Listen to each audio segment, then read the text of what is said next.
भोली पापा टोपर बिचा जाई हो जनी बनी कसाई।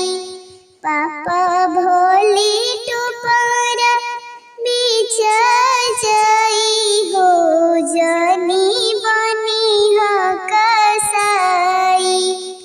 पोसी पाली बेटी के खिलावाला नो हो एक दिन कोई करब विदाई। पोसी पाली बेटी के खिलावाला नो हो एक दिन करब विदाई।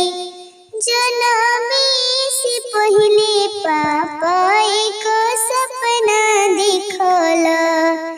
जनमी से पहले पापा एक सपना दिखला। बेटी है पराया घर की हो भूली गईला। बेटी है पराया घर की हो भूली गईला।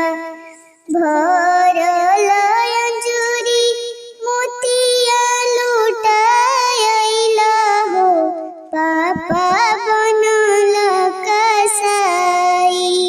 भरल अंजूरी मोतिया लुटाइला हो पापा बनल कसाई।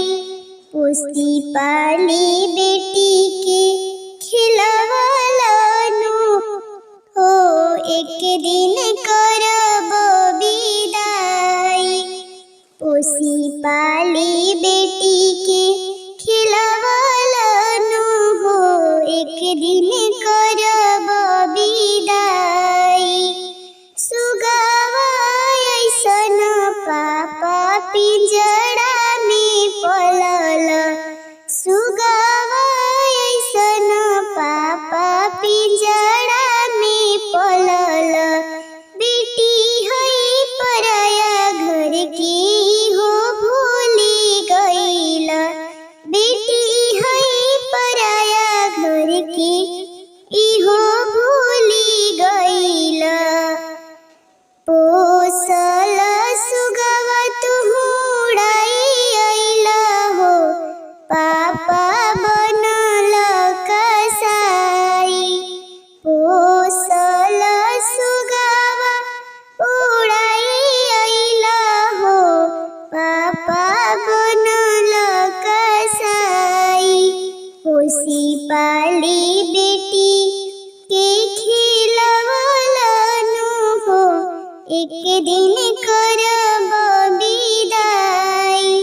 पोसी पाली बेटी के खिलावाला नो हो एक दिन करब विदाई।